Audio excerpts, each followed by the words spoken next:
Get your dirty hands off that car, boy! The shout echoed across the upscale Washington, D.C. street as Officer Bradley Townsend stormed toward Dr. Jonathan Hayes, a distinguished black man in an expensive tailored suit who had just stepped out of his luxury sedan. Townsend shoved Hayes hard against the vehicle, forcing his hands onto the hood while curious pedestrians stopped to stare. Stealing cars in broad daylight now? I should have known better than to try this in my neighborhood. Hayes remained perfectly calm, his voice measured.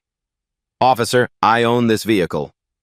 Townsend laughed mockingly, twisting Hayes's arm behind his back. Right. And I'm the FBI director. He forced Hayes face down onto the car. Hands behind your head. Now. The growing crowd pulled out phones, recording every moment of the humiliation unfolding before them. Hayes' expensive watch caught the sunlight as his hands were forced into position. Have you ever watched someone's dignity get destroyed based purely on assumptions? What happens next will shatter everything you believe about power and justice in America. 6 hours earlier, Dr. Jonathan Hayes had started his morning like any other. His alarm buzzed at 5:30 a.m. in his suburban Virginia home. Family photos lined the hallway, his wife Maria, their 2 teenage children, and pictures spanning a distinguished career in federal law enforcement. One frame showed a younger Hayes shaking hands with 3 different FBI directors over the years. The morning news played in the background as he prepared coffee.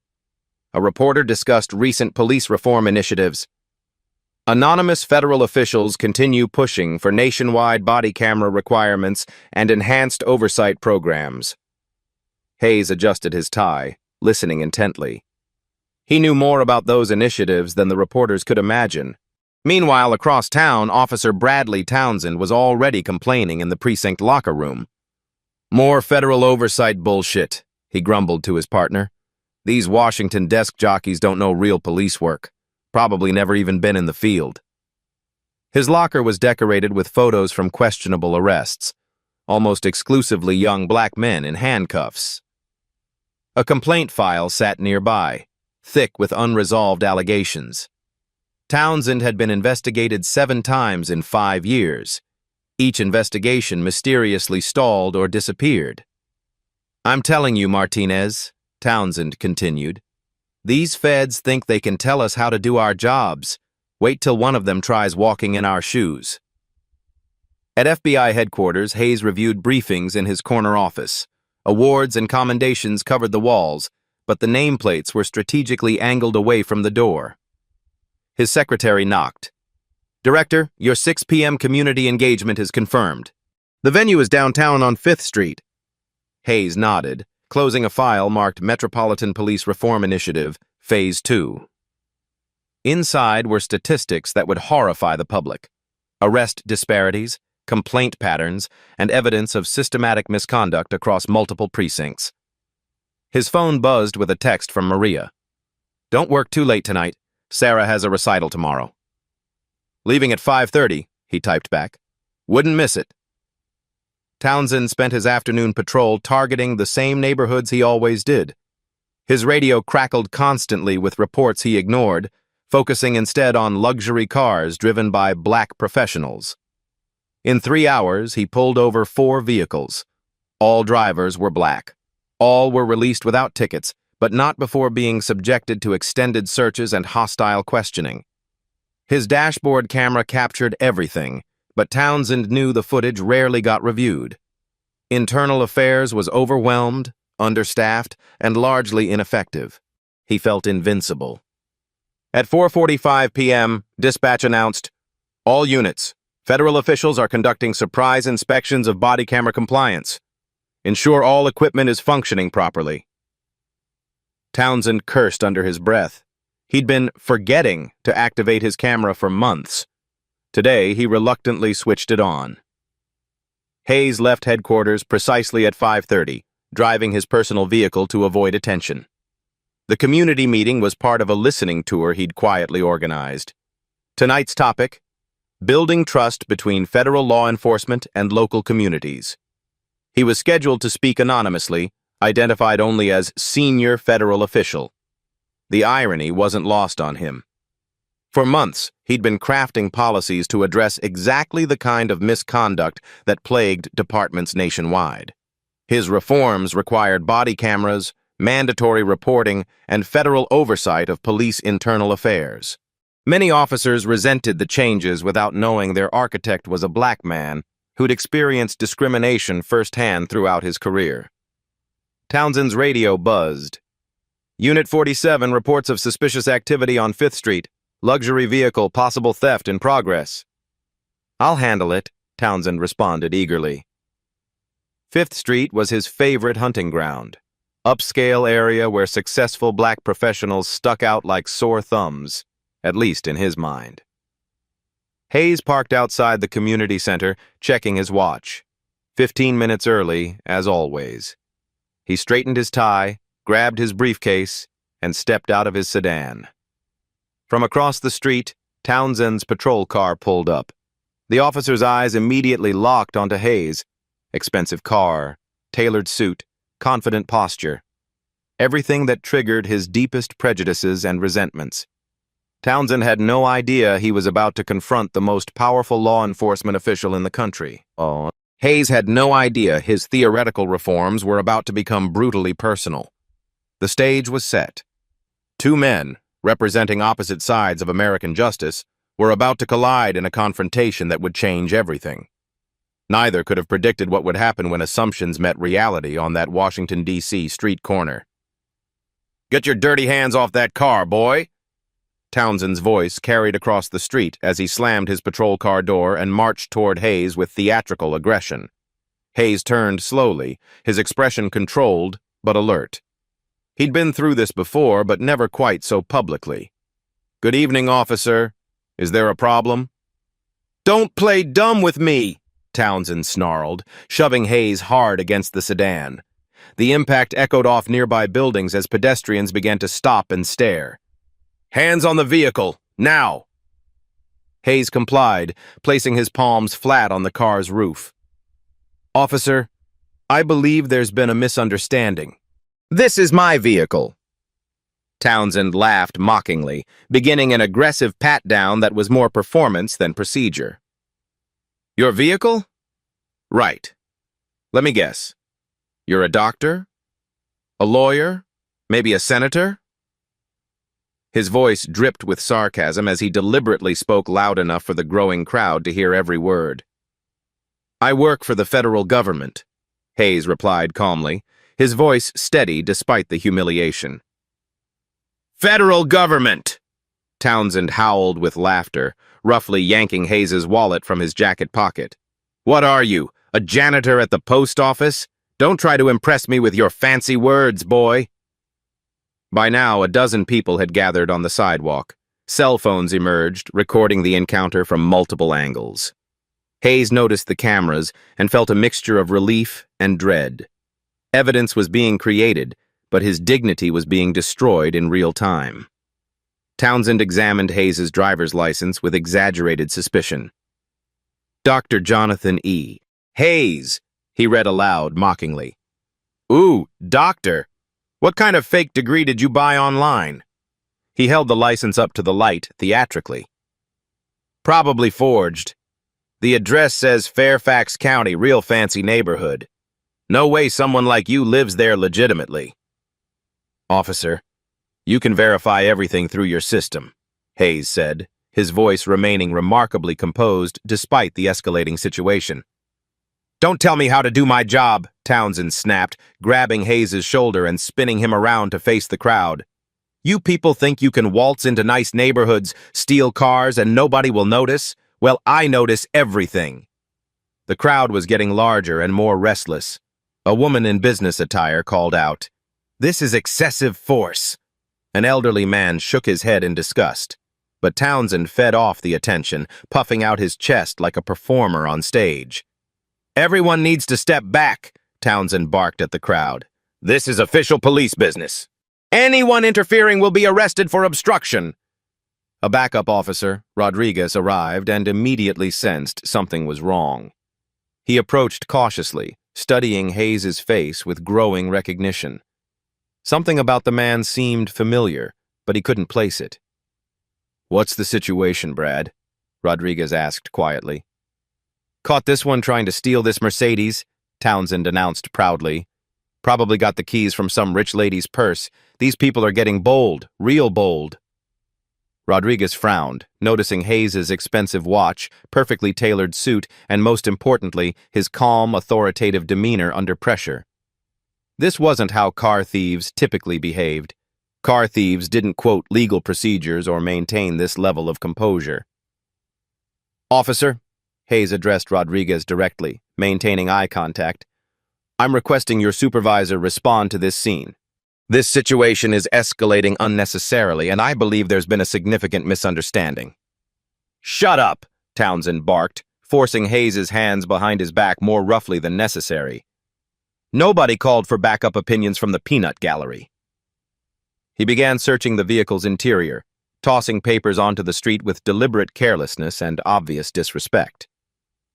Hayes' briefcase tumbled out of the passenger seat, falling open and scattering federal documents across the pavement. Rodriguez caught sight of official letterhead and stepped closer to examine them. His eyes widened as he read FBI Director on several documents, along with classification stamps and federal seals. "Brad," Rodriguez whispered urgently, tugging at his partner's sleeve, "maybe we should slow down here and—" "Maybe we should do what?" Townsend interrupted, not looking up from his theatrical search. "Let him go because he's wearing a nice suit? That's exactly the problem with cops today. No backbone, no respect for real police work." Hayes's phone began buzzing insistently in his jacket pocket. The caller ID, partially visible through the fabric, read, "Deputy Director Carter, urgent." Rodriguez saw it and felt his stomach drop like a stone. "Officer Townsend," Hayes said with increasing firmness and authority, "I'm strongly advising you to step back and reassess this situation. Contact your supervisor immediately. This is not going to end the way you think it will." "Advising me?" Townsend's voice rose to a shout that echoed off the surrounding buildings. "You're about to be in handcuffs, Einstein. You don't advise anybody. You don't tell me nothing." He leaned close to Hayes's ear, speaking just loud enough for the cameras to pick up every humiliating word. "Know your place, boy. This is my world, not yours. My streets, my rules." The crowd was growing larger by the minute, and their expressions were shifting from curiosity to outrage and disbelief. Someone shouted, "This is completely wrong." Another voice called out, "Leave that man alone."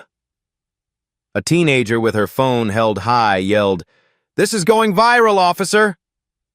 Townsend fed off the attention like fuel on a fire, becoming more theatrical and aggressive with each passing moment. "Everyone stay back. This is official police business." He returned to searching the car, his movements becoming more destructive and disrespectful with each passing second. Then he found what he'd been looking for, or rather, what he'd brought with him. From his utility belt, Townsend palmed a small plastic baggie containing white powder. With practiced movements honed over dozens of similar encounters, he slipped it under the driver's seat during his search. "Well, well, well," he announced triumphantly, his voice carrying across the entire street. "What do we have here?" He held the baggie high for everyone to see, like a trophy. "Cocaine! Felony possession with intent to distribute." Hayes turned to face him directly, his eyes blazing with controlled fury and righteous indignation. "Officer, that substance is not mine, and you know exactly where it came from." "Right," Townsend smirked, waving the evidence like a flag. "They never is theirs. Cocaine just magically appears in cars all by itself, right? Just falls from the sky into luxury vehicles." He addressed the crowd mockingly. "This is going to be a real good arrest. Career criminal caught red-handed." Rodriguez stepped forward, deeply uncomfortable and increasingly panicked. "Brad, maybe we should test that substance before we make any official charges, or—" "Test it," Townsend laughed dismissively. "What's to test? Drugs are drugs, Rodriguez. Don't go soft on me now. Book him for felony possession." Hayes looked directly into the nearest camera phone, his voice clear and authoritative despite his compromised position. "I want everyone here to remember exactly what they're witnessing. Document everything you see. Record every word. Truth has a way of revealing itself, and when it does, there will be consequences. Truth? Townsend spat with obvious contempt. The truth is you're a drug dealer who thought his fancy car and expensive clothes would protect him from real police work. Well, guess what, Professor? Not in my precinct. Not on my watch. As Townsend reached for his handcuffs with obvious satisfaction, Hayes's phone rang again. This time, the caller ID was clearly visible to everyone nearby. FBI Deputy Director, emergency call. Rodriguez's face went completely pale as all the pieces began falling into place like a puzzle solving itself. He'd seen this man before, in federal briefings, on internal FBI communications, in official photographs with the Attorney General and other high-ranking officials. "Brad," he whispered desperately, grabbing his partner's arm, "I think we need to stop right now and... We need to arrest this drug dealer and get him off my streets," Townsend interrupted with complete confidence, utterly oblivious to the mounting evidence of his catastrophic mistake. "Game over, fancy boy. Welcome to the real world." But the real world was about to become something entirely different than what Officer Bradley Townsend had ever imagined possible. The handcuffs clicked shut around Hayes's wrists with a metallic finality that seemed to echo through the stunned crowd. Townsend practically strutted as he guided his prisoner toward the patrol car, savoring every moment of his perceived victory. "Watch your head," Townsend said with mock politeness, shoving Hayes into the back seat harder than necessary. "Wouldn't want you getting hurt before your court date, Doctor." He drew out the title with dripping sarcasm, then slammed the door with unnecessary force. Hayes sat quietly in the back seat, his dignity intact despite the humiliation. Through the window, he could see the crowd still recording, their faces a mixture of outrage and disbelief. He nodded slightly toward the cameras, a subtle acknowledgement that their documentation would prove crucial. Rodriguez climbed into the passenger seat, his hands shaking as he fastened his seatbelt. "Brad, I really think we should call the supervisor before we process this. Something doesn't feel right about—" "What doesn't feel right?" Townsend interrupted, pulling away from the curb. "Is that you're questioning a textbook arrest. Stolen vehicle, drug possession, resisting arrest. It's Christmas morning, Rodriguez." "He wasn't resisting arrest," Rodriguez said quietly. "He was arguing with me. That's resisting in my book. In the back seat, Hayes remained silent, but his mind was working methodically through the situation. His phone had stopped buzzing, which meant his staff would be implementing emergency protocols within minutes. Deputy Director Carter would have already initiated a location trace when the first call went unanswered. At the precinct, word was already spreading in whispers. Desk Sergeant Williams had seen Hayes during booking procedures and recognized him immediately from federal law enforcement conferences. His face had gone white, but he'd said nothing, uncertain of the proper protocol for such an unprecedented situation. "Martinez," Williams quietly called to another officer, "make sure the holding cells are clean, and get me the watch commander's number. Now!" Townsend strutted through the precinct doors like a conquering hero, pulling Hayes along roughly by the arm. "Got ourselves a real prize tonight, boys. Car thief with a drug habit and a fancy vocabulary."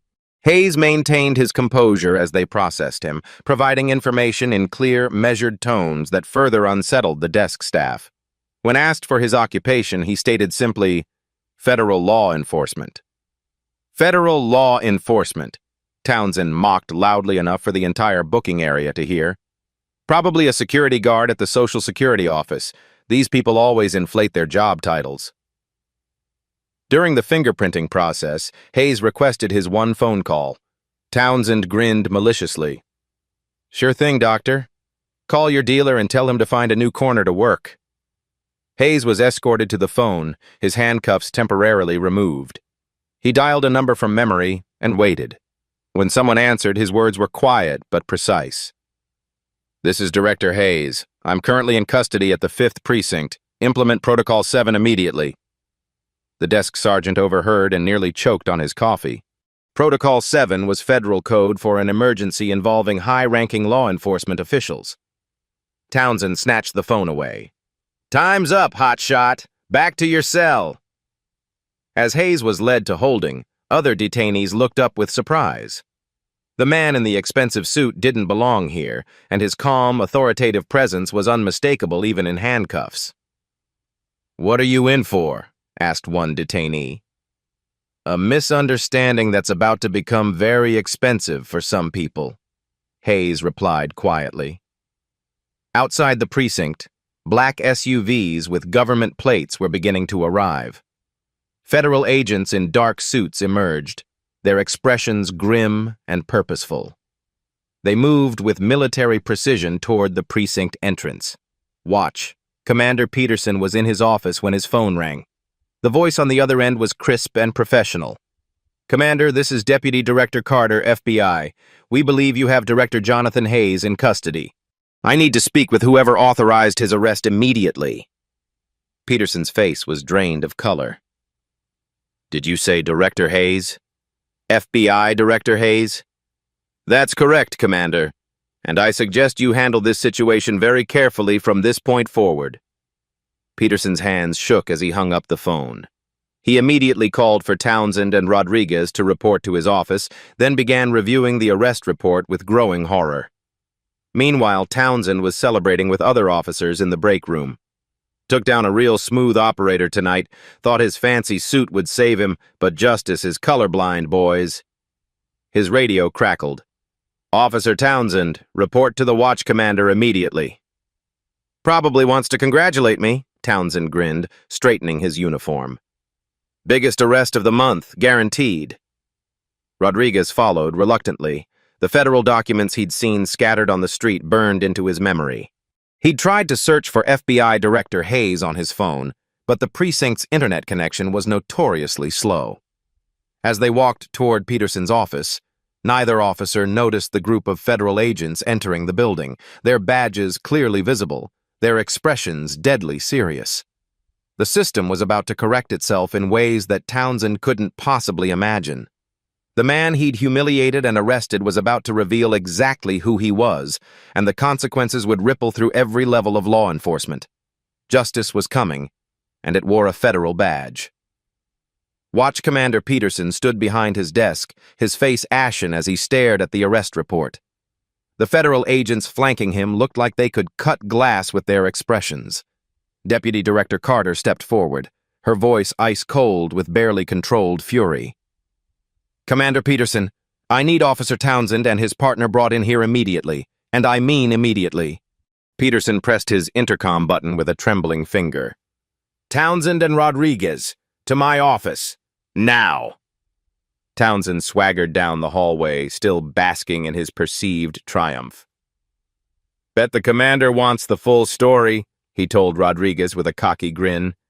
"Wait till he hears about the cocaine I found. This arrest is going to look great in my file."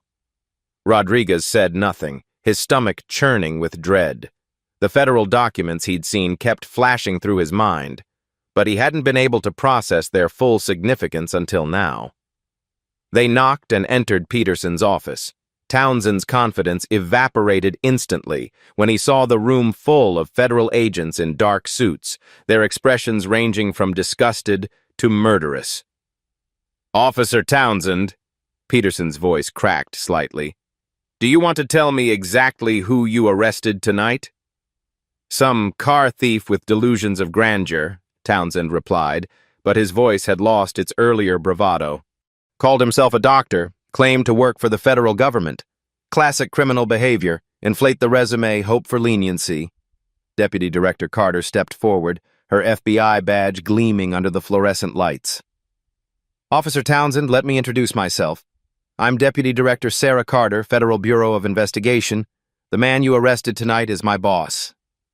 Townsend's face began to drain of color. "Your boss?" "FBI Director Jonathan Hayes," Carter continued, her voice cutting through the room like a blade. "The highest-ranking law enforcement official in the United States. The man whose policies have been reshaping police departments nationwide. The man you handcuffed, humiliated, and charged with felony drug possession. The words hit Townsend like physical blows. His mouth opened and closed soundlessly as the full magnitude of his mistake crashed down on him. Rodriguez closed his eyes and whispered a prayer under his breath. "That's impossible," Townsend stammered. "He was stealing a car. I found drugs." "You found drugs that you planted," Agent Morrison interrupted, stepping forward with a tablet displaying crystal-clear body camera footage. "We've reviewed everything. Your camera, Rodriguez's camera, and 12 civilian cell phone videos. We watched you palm the baggie and slip it under the seat." Townsend's legs gave out slightly, and he grabbed the back of a chair for support. I didn't know." "You didn't know because you didn't want to know." Carter's voice rose with controlled rage. "You saw a successful black man in an expensive car, and your prejudice did the thinking for you. Your bias was so complete, so overwhelming, that you couldn't see reality even when it was staring you in the face." Peterson found his voice. "Officer Townsend, you're suspended immediately pending a full investigation. Badge and weapons. Now." With shaking hands, Townsend began removing his badge. The metal felt impossibly heavy as he placed it on Peterson's desk. His service weapon followed with a dull thud that seemed to echo through the silent room. "Where is Director Hayes now?" Carter demanded. "Holding cell number 3, Peterson whispered. "Get him, immediately, and remove those handcuffs with a formal apology." As Peterson rushed out, Carter turned back to Townsend, who looked like he might collapse at any moment. "Do you understand what you've done? The man you arrested has been fighting police misconduct his entire career. He's the architect of every reform program you've been complaining about. The body camera requirements, the federal oversight protocols, the enhanced training programs, all his initiatives." Rodriguez spoke up quietly. "Ma'am, I tried to stop him. I recognized some of the documents, tried to get him to slow down, but we know, Officer Rodriguez.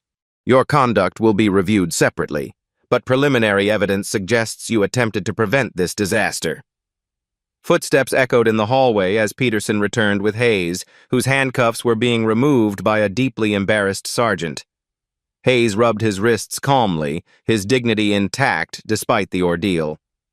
"Director Hayes," Carter approached him with obvious relief and concern. "Sir, are you injured? Do you need medical attention?" "I'm fine, Sarah," Hayes replied quietly, his voice carrying the weight of everything he'd just experienced. "But we have work to do." Hayes turned to face Townsend, who couldn't meet his eyes. The room fell completely silent except for the hum of fluorescent lights and Townsend's labored breathing. "Officer Townsend," Hayes said, his voice calm but carrying unmistakable authority. "Look at me." Townsend slowly raised his head, his face a mask of shame and terror. "Do you understand what happened here tonight?" Hayes continued. "Hayes, you didn't just arrest an innocent man. You exposed a systemic problem that goes far deeper than one officer's prejudice. Your actions tonight have given us a case study in everything that's wrong with modern policing." "Director, I'm sorry, I didn't know who you were." "That's exactly the problem," Hayes replied, his voice gaining strength. "You shouldn't need to know who I am to treat me with basic human dignity. You shouldn't need to see my badge to follow proper procedures. You shouldn't need my federal authority to prevent you from planting evidence." The room remained frozen as Hayes continued. "Every assumption you made tonight was based on the color of my skin. My education, my career, my character, my intentions. None of it mattered to you because you couldn't see past your own prejudice." Townsend's voice came out as barely a whisper. "What happens now?" Chen answered before Hayes could respond. "Federal civil rights investigation. Criminal charges for evidence tampering, false arrest, and violation of civil rights under color of law. And that's just the beginning." Hayes straightened his tie and looked around the room at the assembled officers and agents. "What happens now is that we use this incident to create real change. This stops being about one bad officer and becomes about fixing a broken system." He turned to Peterson. "Commander, I want every arrest Townsend has made in the past 2 years reviewed by federal investigators. Every complaint, every use of force incident, every traffic stop. If there's a pattern, we're going to expose it. The transformation was complete. The humiliated victim had revealed himself as the most powerful law enforcement official in the country. The hunter had become the hunted. And justice, delayed but not denied, was finally beginning to unfold. Officer Bradley Townsend's world had just collapsed entirely, and he was only beginning to understand the true cost of his prejudice and misconduct. The FBI field office buzzed with intense activity as Director Hayes established a comprehensive task force within hours of his release. Agent Morrison pulled up digital files on multiple monitors while forensics specialists examined the planted evidence under microscopes. The scale of the investigation was unprecedented. A sitting FBI director had been the victim of police misconduct, creating a federal case with massive implications that would ripple through law enforcement nationwide. Director, we've completed the preliminary evidence analysis, Agent Rodriguez reported, not to be confused with the police officer. The substance Townsend planted was powdered sugar mixed with baking soda. Street value, approximately 50 cents. But the federal charges he'll face carry 25 years to life in federal prison. Hayes nodded grimly, reviewing body camera footage on his laptop. The video was damning. 12 different angles showing Townsend's evidence planting, his racist language, and his complete disregard for proper procedure. Every frame told the story of systematic abuse of power. What about his arrest history? I want everything. That's where it gets deeply disturbing, sir, Morrison replied, pulling up database records that filled 3 large monitors. Townsend has made 847 arrests in 5 years. 723 of them were black males between ages 18 and 55. That's an 85.4% rate in a district that's only 31% black population. The statistical improbability alone suggests targeting, Hayes concluded, his analytical mind processing the numbers. Exactly. And here's the smoking gun. 89% of his drug possession charges were later dismissed or reduced due to procedural issues, lack of evidence, or prosecutorial concerns about case integrity. Hayes felt his jaw tighten as the implications sank in. Meaning the evidence was questionable or manufactured from the start. We've identified at least 47 cases with identical patterns, expensive cars, professional-looking black men between 25-50, mysterious drug discoveries during routine traffic stops that somehow escalated to vehicle searches. The pattern is so consistent it's like he was following a playbook. Hayes stood up and began pacing, his mind working through the legal and systemic implications. Each statistic represented a life disrupted, a family torn apart, a career potentially destroyed by one officer's systematic prejudice and criminal behavior.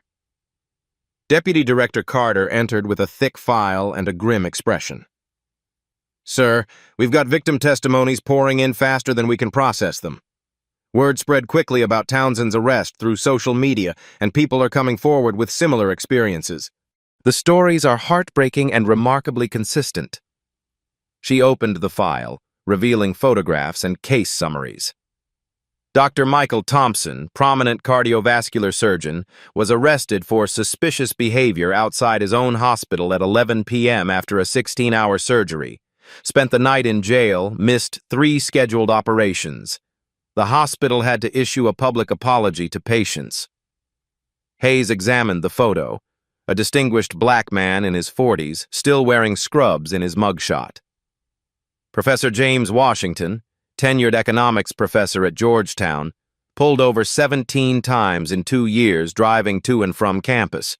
All charges dismissed, but his students started a petition demanding university security escort him to his car each evening. How many confirmed victims total? Documented and verified? 63 individuals, but we're expecting that number to triple as word spreads through community networks. The NAACP is organizing victim outreach meetings, and local news stations are running stories encouraging people to come forward. Chen pulled out another section of the file. Attorney David Johnson, handcuffed in front of his twin 7-year-old daughters for matching a suspect description that was described as black male, average height, wearing clothing. The girls are still in therapy 8 months later. Hayes closed his eyes briefly, feeling the weight of systematic injustice. These weren't isolated incidents. They were part of a calculated pattern of harassment and abuse that had destroyed trust in law enforcement throughout entire communities. Schedule a recorded interview with Townsend. I want to conduct it personally. Sir, is that legally advisable? You're the primary victim in this case. Defense attorneys could argue. That's exactly why I need to do it, Sarah. The victims in his other cases never got the chance to confront their abuser directly. They never got to look him in the eye and demand answers. Someone needs to speak for them, and as the highest-ranking law enforcement official in this country, that responsibility falls to me. 3 days later, Hayes sat across from Townsend in a sterile interview room at the federal building. The former officer looked like he'd aged 15 years, unshaven, hollow-eyed, his hands shaking uncontrollably as he signed waiver forms declining legal representation for the recorded interview. His uniform had been replaced with an orange jumpsuit, a visible symbol of his fall from authority to criminal defendant. State your full name and former occupation for the record, Hayes began, his voice professionally neutral but carrying unmistakable authority. Bradley James Townsend, former police officer, 5th Precinct, Metropolitan Police Department. His voice was barely audible, broken. Mr. Townsend, do you understand why you're here today? Because I arrested you without knowing who you were. Hayes leaned forward slightly, his eyes never leaving Townsend's face. No. You're here because you systematically violated the civil rights of American citizens over a period of years. My federal position is completely irrelevant to these charges. You would have done the same thing to a janitor, a teacher, a student, or an unemployed person. Isn't that correct? Townsend's silence stretched uncomfortably long, filled only by the hum of recording equipment and air conditioning. Let me rephrase the question more directly. How many innocent black men have you arrested under similar fabricated circumstances? I don't know what you mean by that. Hayes opened a thick folder methodically, the pages making soft rustling sounds in the quiet room. Marcus Williams, age 34, was arrested for drug possession outside his own law office at 7 p.m. after working late on a client case. Charges dropped when security footage showed no suspicious activity. Kevin Davis, age 28, arrested for car theft while loading groceries into his own vehicle in broad daylight. Vehicle registration confirmed his ownership. Charges dropped.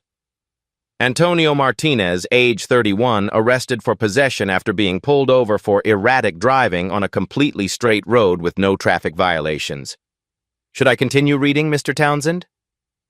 Those were legitimate arrests based on what evidence? Hayes interrupted, his voice cutting through the air like steel. Based on what probable cause? Based on what reasonable suspicion beyond the color of their skin? Townsend's composure began cracking visibly. Look, I made some mistakes, okay? But I was trying to do my job. Those neighborhoods have high crime rates, drug problems. The neighborhood where you arrested me has one of the lowest crime rates in the Metropolitan District, Hayes interrupted, consulting his notes. 0.3 violent crimes per 1,000 residents. Try again. People like you coming into neighborhoods where they don't belong. Townsend started, then stopped abruptly, realizing his mistake. People like me? Hayes leaned forward, his voice dangerously quiet. Please finish that sentence, Mr. Townsend. I'm very interested in hearing your complete thoughts. The silence stretched for nearly a minute before Townsend mumbled, I don't know what I meant by that. You meant black people. You saw my skin color and made every assumption that followed from that single observation. My education level, my criminal history, my right to drive an expensive car, my right to exist in that neighborhood, my right to be treated with basic human dignity, all determined by racial prejudice. Hayes pulled out crime scene photos showing the planted evidence, spreading them across the table methodically. Explain this baggie to me, Mr. Townsend. I found it in your car during a routine search. Mr. Townsend, we have 12 different camera angles showing you palm this substance from your utility belt and place it under my driver's seat during what you call a routine search. We have forensic evidence proving it's household baking soda mixed with powdered sugar. We have your fingerprints on the baggie, but absolutely no traces of the substance anywhere else in my vehicle. Do you want to reconsider your answer? Townsend stared at the table, his shoulders slumping in defeat. How many other times, Mr. Townsend? How many other innocent people did you frame with planted evidence? I never meant to hurt innocent people. That's not what I asked you. I asked for a number. How many? The question hung in the air like a sword of justice waiting to fall. Finally, Townsend whispered, "Sometimes evidence gets overlooked during initial searches. Sometimes you find things on a second look that weren't visible the first time." That's still not answering my question. I asked how many innocent people you knowingly framed with planted evidence.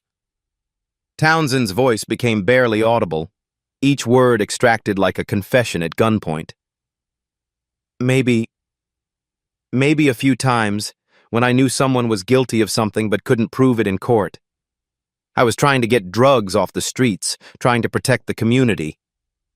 Hayes felt a cold fury building in his chest, but his voice remained professionally controlled. You mean you appointed yourself judge and jury? You decided who was guilty based on your personal prejudices, and then manufactured evidence to support predetermined conclusions. The interview continued for 3 more grueling hours. Hayes methodically walked through case after case, extracting admissions that painted a picture of systematic misconduct spanning 5 years and affecting dozens of families. Townsend's defense crumbled under the weight of overwhelming evidence and Hayes's relentless, methodical questioning that leveraged decades of investigative experience. When the interview finally concluded, Hayes stood and straightened his suit jacket with deliberate precision. Mr. Townsend, your actions didn't just harm individual victims. You systematically undermined public trust in law enforcement, corrupted the justice system at its foundation, and violated the oath you swore to uphold when you became a police officer. The federal government will prosecute you to the fullest extent of federal law. As Hayes reached the door, Townsend called out desperately, his voice cracking with panic. What if I cooperate fully? What if I help identify other cases, other officers who might be engaged in similar practices? Hayes turned back slowly, his expression unchanged. Cooperation with ongoing federal investigations might influence sentencing recommendations from the prosecutor's office. But understand this clearly, Mr. Townsend. Your cooperation doesn't erase the lives you've damaged, the families you've torn apart, or the institutional trust you've systematically destroyed. Justice delayed is still justice. It's just finally caught up with you. Outside the interview room, Carter was waiting with comprehensive updates and a team of federal prosecutors. Sir, the investigation has expanded exponentially. We're now looking at 12 other officers with similar statistical patterns and complaint histories. Internal affairs files show systematic dismissal of citizen complaints, evidence irregularities, and arrest demographics that mirror Townsend's criminal profile. What's the community response been? Mixed but overwhelmingly positive from affected communities. Victim advocacy groups are calling this a watershed moment in police accountability. Civil rights organizations are praising federal intervention as long overdue. Surprisingly, even some police unions are acknowledging the need for comprehensive reform after reviewing the video evidence. Hayes nodded grimly. This investigation can't be solely about punishment, Sarah. It has to fundamentally be about prevention and systematic reform. I want comprehensive policy recommendations on my desk within the week. Mandatory body camera protocols, evidence handling procedures, bias recognition training, civilian oversight mechanisms, everything. Already in development, sir. And the director? Officer Rodriguez from that night has requested an urgent meeting. He wants to discuss what he witnessed and how similar situations could be systematically prevented in the future. Hayes smiled slightly.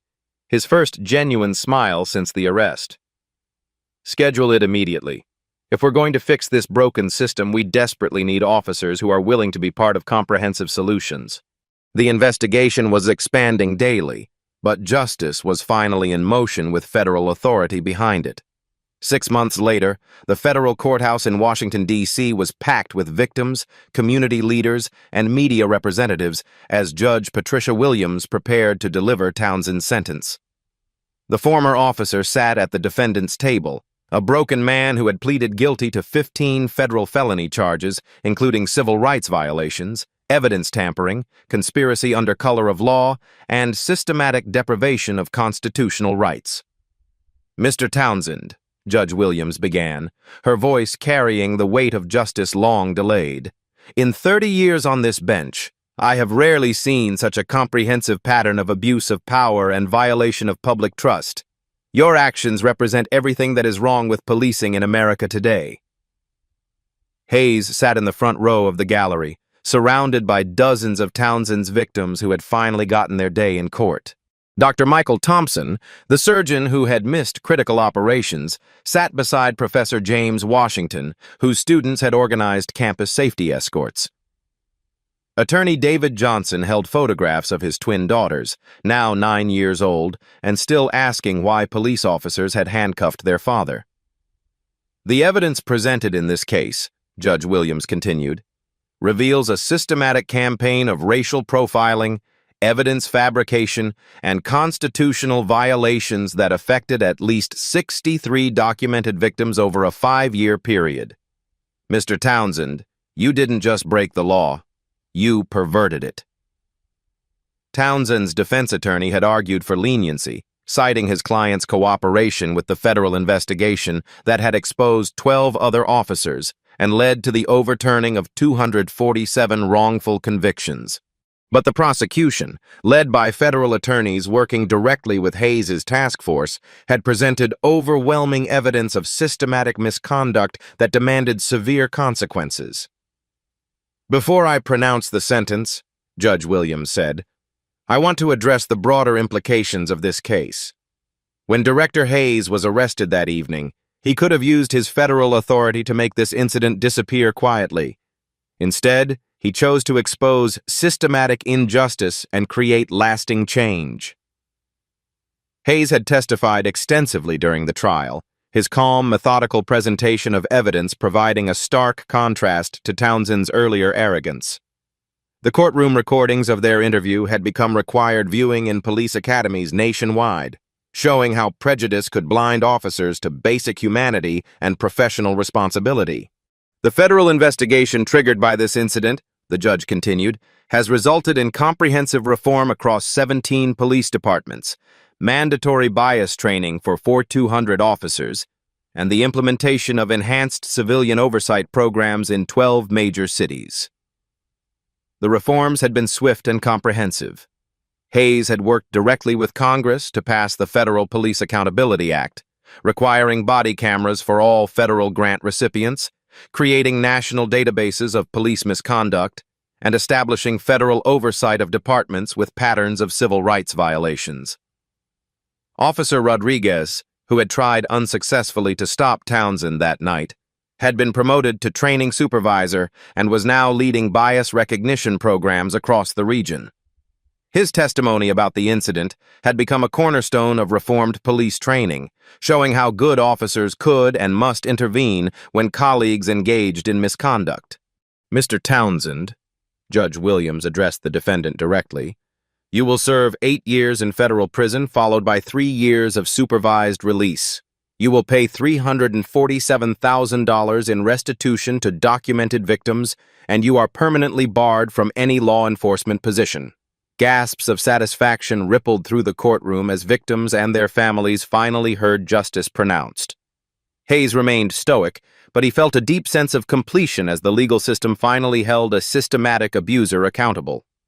"Additionally," the judge continued, "this court is ordering the creation of the Hayes Commission on Police Reform, to be chaired by Director Hayes, with a mandate to develop national standards for police conduct, evidence handling, and civilian oversight." After the sentencing, Hayes addressed a crowd of reporters and community members outside the courthouse. Today's sentence sends a clear message that systematic abuse of power will not be tolerated in American law enforcement, he said, his voice carrying across the courthouse steps. But punishment alone is insufficient. Real change requires institutional reform, cultural transformation, and unwavering commitment to constitutional principles. The statistics spoke to the broader impact. Complaints against police had dropped 60% in districts implementing Hayes's reforms. Use of force incidents had declined by 45%. Most importantly, community trust in law enforcement was slowly beginning to rebuild in neighborhoods that had been systematically targeted. Dr. Thompson approached Hayes after the press conference. "Director, I wanted to thank you personally. My daughters can now see police officers without fear. That's worth more than any settlement check." Hayes shook his hand firmly. "Dr. Thompson, your courage in coming forward helped make this possible. Justice belongs to all of us, not just those with federal badges." The Townsend case had become a watershed moment in American policing, proof that the system could correct itself when individuals had the courage to demand accountability and the authority to enforce it. Justice, though delayed, had finally arrived with consequences that would reshape law enforcement for generations to come. 1 year later, Director Hayes returned to the exact spot where Officer Townsend had humiliated and arrested him. The downtown Washington, D.C. street looked the same, but everything had changed. A small memorial plaque now marked the location, reading, "In recognition of all victims of police misconduct and the ongoing fight for justice and equality." The community center across the street buzzed with activity as Hayes arrived for the first annual Police Accountability Summit. Inside, a diverse crowd of police chiefs, community leaders, civil rights activists, and reformed officers gathered to discuss progress and challenges in law enforcement reform. Officer Rodriguez, now Captain Rodriguez and head of the Metropolitan Police Training Division, greeted Hayes at the entrance. "Director, the body camera compliance is at 98% nationwide. Use of force incidents are down 52% from last year. But more importantly, recruit training now includes 40 hours of bias recognition and constitutional rights education." Hayes smiled, genuinely pleased with the systemic changes. "How's the community response?" "Mixed but improving steadily. Trust takes time to rebuild, but we're seeing positive engagement in neighborhoods that hadn't cooperated with police in years." Inside the summit, Hayes addressed an audience that included many of Townsend's former victims, now transformed into advocates for justice reform. Dr. Thompson had established a foundation providing legal aid to police misconduct victims. Professor Washington was developing a curriculum for police cultural competency training. Attorney Johnson's daughters, now 10 years old, had written letters to police academies nationwide about treating everyone with dignity. "Systematic change doesn't happen overnight," Hayes told the packed auditorium. "It requires constant vigilance, continuous education, and the courage to confront uncomfortable truths about institutional bias and abuse of power." The statistics displayed behind him told a story of genuine progress. 847 wrongful convictions overturned, $12.3 million in victim compensation distributed, 17 police departments reformed, and 43 officers prosecuted for systematic misconduct revealed during the expanded investigation. Townsend remained in federal prison, serving his 8-year sentence. Recent reports indicated he was participating in rehabilitation programs and had written letters of apology to his victims, though many remained skeptical of his sincerity. "The most important lesson from that night," Hayes continued, "isn't that the system worked perfectly, but that it worked eventually when good people demanded accountability and refused to accept injustice as inevitable." Hayes concluded his remarks by addressing the cameras broadcasting the summit live across the country. "Real change happens when ordinary citizens refuse to be silent witnesses to injustice. When you see misconduct, document it. When you witness bias, challenge it. When systems fail, demand reform." The audience stood in sustained applause as Hayes stepped down from the podium. Community leaders embraced federal agents, reformed officers shared stories with civil rights activists, and victims found strength in collective action toward justice. Outside, Hayes paused at the memorial plaque one final time. A young black boy, maybe 8 years old, was reading the inscription with his mother. The boy looked up at Hayes and smiled without fear or suspicion, something that might not have been possible before the reforms took hold. As Hayes walked to his car, his phone buzzed with a text from his daughter, Sarah. "Saw your speech online, Dad. Proud of you for turning something terrible into something meaningful." That evening, Hayes sat in his home office, drafting policy recommendations for the next phase of police reform. The work was far from over, but the foundation had been laid. Justice delayed had become justice delivered, and systematic change was finally replacing systematic oppression. Have you ever witnessed misconduct and stayed silent? Have you seen injustice and assumed someone else would act? Share your experiences in the comments below. If this story moved you to think differently about speaking up for justice, hit that like button and subscribe for more stories about accountability, reform, and the ongoing fight for equality. Share this video with someone who needs to understand that change is possible when good people refuse to accept injustice as inevitable. Because the truth is simple. Democracy and justice only work when citizens actively participate in protecting them. Your voice matters. Your witness matters. Your courage to demand better can literally change the world.